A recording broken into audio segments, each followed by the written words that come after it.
Colopathie, intestin irritable, comment bien s'alimenter pour soulager les troubles au quotidien. Bonjour à vous et bienvenue dans cette nouvelle vidéo, je suis ravie de vous retrouver aujourd'hui. Aujourd'hui, on va parler de l'alimentation spéciale colopathie, intestin irritable. Si vous ne me connaissez pas et que vous me découvrez pour la première fois, je m'appelle Coralie Béguin. Je suis naturopathe spécialisée dans les troubles digestifs chroniques et formatrice. J'accompagne toutes les personnes qui ont des troubles digestifs spécialisés dans la colopathie, l'intestin irritable ou encore les maladies inflammatoires du côlon, rectocolite hémorragique et maladie de Crohn ou encore les problématiques d'estomac. Je suis également formatrice pour les naturopathes et thérapeutes qui souhaitent se former dans les troubles digestifs. Si ça vous intéresse d'en savoir plus, il suffit juste de dérouler la barre d'informations juste en dessous et d'avoir accès à mon site internet coraliebeguin.com. Les présentations sont maintenant faites et aujourd'hui je voulais vous parler d'un thème qui m'est beaucoup demandé en fait, parce que la naturopathie, on parle énormément de l'alimentation, c'est même notre cœur numéro 1 de métier. Et dans les consultations que j'ai pu mener ces derniers temps, beaucoup de personnes, et c'est peut-être votre cas, j'avais des personnes qui me disaient, à force d'entendre différentes théories alimentaires et à force de chercher sur internet, de lire des livres, en fait je me retrouve complètement perdue et je ne sais plus du tout quoi manger par rapport à ma colopathie et mon intestin irritable. C'est vrai que dans les maladies, dans les troubles digestifs en général, quand on commence à avoir un petit peu de ballonnement, un peu d'alternance constipation-diarrhée, un ventre qui gonfle sans raison alors qu'on mange sainement, et bien finalement on va se tourner. Alors déjà on va consulter en général son médecin, mais malheureusement des fois on n'a pas forcément de réponse. En tout cas moi c'est ce que je vois dans les consultations. Je ne jette pas du tout la pierre au médecin ou au gastro-entérologue. Je dis juste que souvent, c'est le constat que je fais, c'est que vous n'avez pas de réponse. On vous parle très peu d'alimentation, on vous propose tout de suite des traitements ou des médicaments, et alors que vous cherchez plus souvent des solutions. Et c'est vrai que c'est un peu paradoxal parce que quand on a des maux de ventre, en fait la dernière question qu'on va vous poser, quand vous avez fait le médecin, gastro-entérologue, différents thérapeutes, la dernière question qu'on va vous poser c'est quoi votre alimentation ? Alors que ça devrait être la base en fait du travail de se dire qu'est-ce qui fait que vous ballonnez, qu'est-ce qui fait que vous avez de l'alternance constipation-diarrhée, qu'est-ce qui fait en fait que vous avez des troubles digestifs que d'autres personnes n'ont pas, qu'est-ce qui se passe dans votre alimentation, dans votre assiette, qu'est-ce qui se passe dans votre gestion de stress, comment vous pensez, est-ce que vous faites trop de sport ou au contraire pas assez, qu'est-ce qui va engendrer dans votre écosystème des maux de ventre régulièrement. Bien évidemment, il y a les antécédents, le stress, il y a des choses qui peuvent bien évidemment agir sur ça, mais en premier lieu, on devrait regarder l'alimentation. Et donc effectivement, quand on a des troubles digestifs, on commence à se pencher sur internet, regarder différentes théories, et en fait c'est là où on commence à se noyer. C'est-à-dire qu'on va trouver tout et n'importe quoi, on va trouver le régime FODMAP, le régime sans gluten, le régime sans lactose, on va trouver aussi du jeûne intermittent, et en fait on va trouver plein de théories alimentaires qui à chaque fois prônent comme quoi ils ont trouvé l'alimentation qui permet de solutionner tous les troubles digestifs et donc d'aller mieux. Moi je dis tout de suite, je suis contre une théorie alimentaire et d'ailleurs j'en parle beaucoup à travers mes formations en ligne et mes vidéos. Aujourd'hui, il n'y a pas une seule et unique alimentation qui corresponde à l'ensemble des individus sur Terre. Aujourd'hui, on essaye de nous importer des modes de vie, surtout des assiettes qui viennent de l'île d'Okinawa, du Japon, parfois aussi de pays où on a des centenaires, et on essaye de les appliquer dans les pays occidentaux et notamment en France. Et on se dit, grâce à cette assiette-là, vous allez pouvoir vivre centenaire, en bonne santé, sans troubles digestifs, etc. Sauf qu'en fait, pour moi, à mon sens, dans l'observation, on ne peut pas prendre une assiette d'une personne sans mettre en place aussi son mode de vie. C'est-à-dire que peut-être que sur l'île où il y a des centenaires, ces personnes méditent, elles font du sport, elles prennent le temps de prendre soin d'elles, de faire des massages, elles dorment énormément, elles cultivent leur potager. Et donc nous, si on commence à dupliquer cette assiette, qui est nettement mieux que de manger des produits industriels, mais on n'a pas le mode de vie qui va avec, donc on va être stressé par les transports, on va passer énormément de temps à notre travail, on manque de sport, on dort mal, en plus de ça on est stressé par tout l'environnement, ça peut être nos conjoints, notre proche, etc. Et en fait finalement on se retrouve à ne pas bénéficier de ces vertus du régime alimentaire. Première chose que je voulais vous dire. La deuxième chose par rapport à toutes ces modes, c'est qu'il n'y a pas, comme je vous l'ai dit, une seule alimentation qui va correspondre à l'ensemble des individus qui ont des troubles digestifs, mais une alimentation unique, individuelle, généralisée. Il va y avoir une alimentation individuel, digeste, assimilable et naturel en fonction des problématiques des antécédents que vous avez pu rencontrer. Donc première chose, deuxième chose que je voulais vous partager également, parce que ça je l'entends énormément, on me dit à un moment, bah oui, est-ce que je ne devrais pas faire du jeûne intermittent, est-ce que pour ma santé je ne devrais pas manger sans gluten, alors parce que j'ai des troubles digestifs, et donc du coup on en entend parler partout. Et moi aujourd'hui ce que je voulais vous partager à travers cette vidéo sur l'alimentation spéciale colopathie intestin rectal, et bien déjà c'est de revoir les bases et les piliers de votre alimentation. Première chose déjà, est-ce que vous grignotez?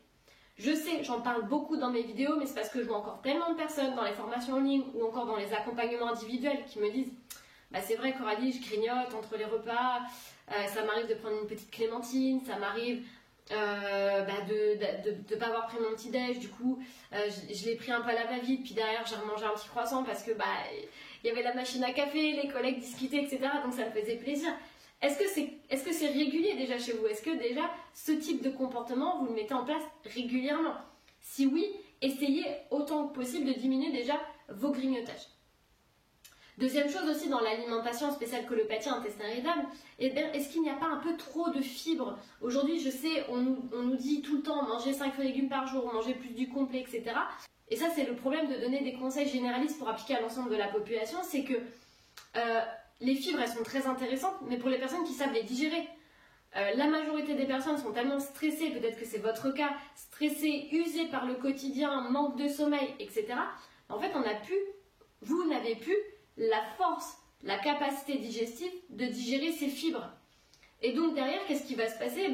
L'intestin qui est déjà un petit peu sensible de base, il va se dire, ah bah non, mais moi là je peux pas digérer, hein, c'est trop complet, il y a trop de fibres, je peux pas. Donc l'excès de fibres va effectivement vous entraîner des ballonnements, de l'irritation, de la perturbation au niveau du côlon, de la diarrhée également, parce que le côlon est trop irrité donc ça passe plus.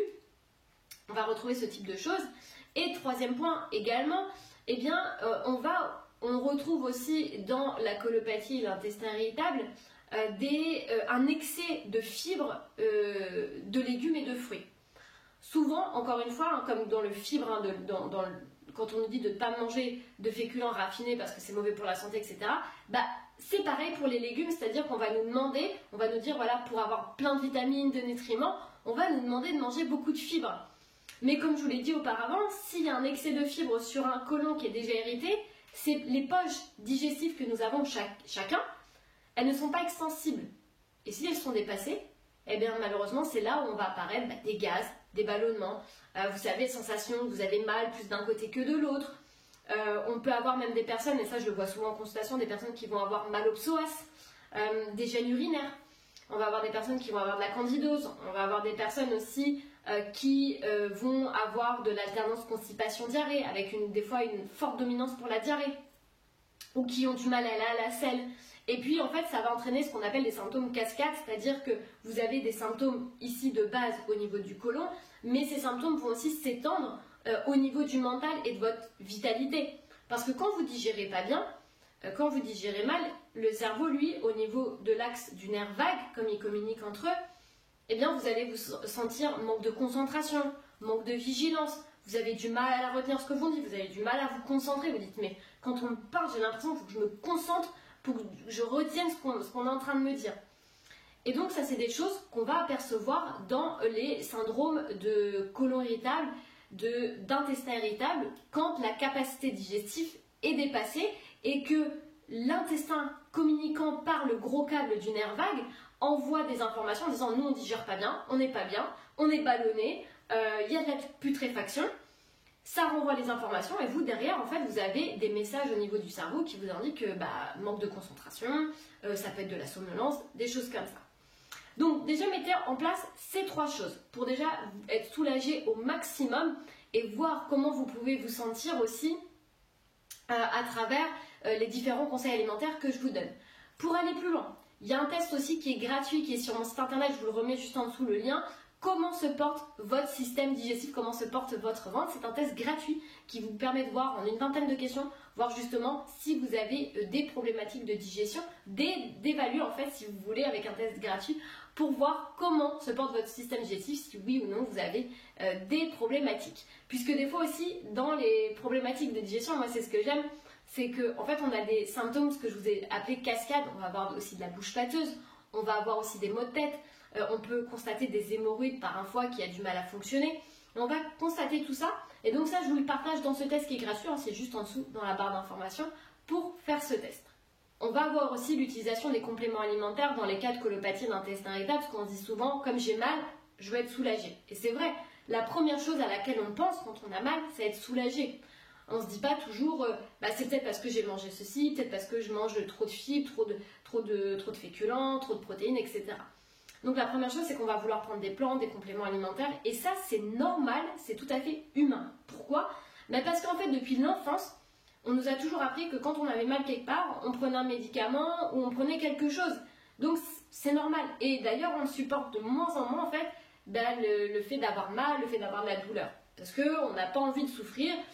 On a aujourd'hui la médecine qui est omniprésente et qui nous propose des solutions, ce qui est tout à fait normal. Mais à contrario, en 2022, on n'a jamais autant vu des personnes souffrir de maladies chroniques, inflammatoires du côlon, que dans les années précédentes. Parce que on manque aussi de prévention, notamment sur ce type de maladie. Et notamment, en fait, on attend souvent, mais ça c'est humain, on attend d'être malade pour pouvoir agir. Souvent dans les formations en ligne, les gens me disent « mais moi avant j'avais rien du tout, je pouvais manger ce que je voulais, j'avais aucun problème, je pouvais manger vraiment n'importe quoi et mon système digestif absorbait tout ».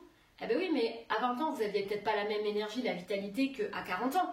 Et donc, quand à l'époque vous aviez 20 ans, vous étiez en études, tout allait bien, vous aviez un peu de stress avec les examens, mais entre guillemets ça allait, vous étiez peut-être chez vos parents, c'était eux qui géraient la nourriture, etc.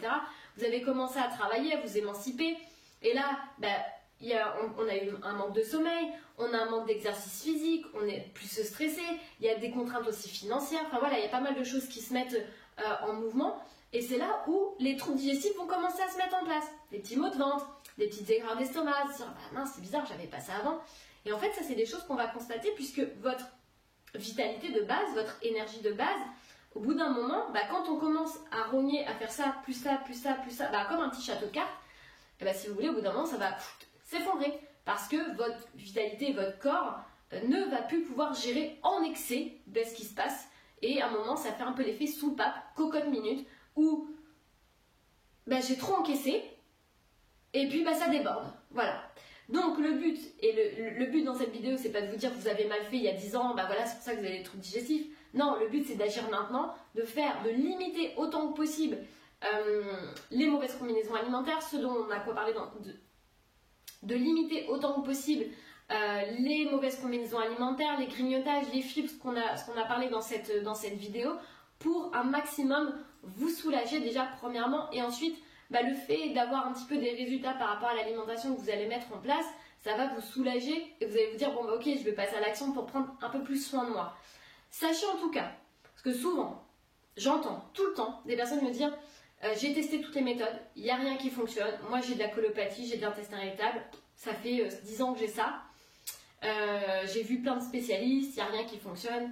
Sachez que parfois vous n'avez pas forcément rencontré le bon thérapeute ou la personne qui vous a des fois bien expliqué, donné le déclic. Donc c'est important aussi de vous faire accompagner, de ne pas rester seul à travers vos troubles digestifs.